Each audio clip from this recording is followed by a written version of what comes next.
social activity, which is the activity that people perform in society, is the exchange of value. In other words, value is the most fundamental thing in society. In this lecture, we will consider customer value as product value. And the customer value, namely, product value that we provide to customers in business every day, is a type of value. A product we produce in business creates product value, and business is an activity that creates product value. Also, as the name suggests, a businessperson is a person who does business, and a company in business is a collection of businesspeople.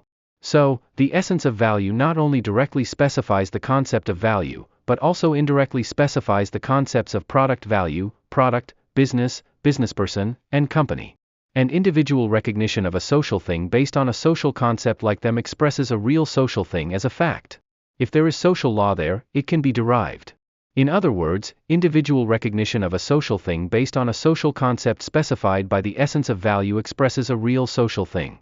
Here, we will consider fundamental business-related social things such as product value, product, business, businessperson, and company, with the assumption that you will apply what you have learned in this lecture to your business, which probably occupies an important position in your life.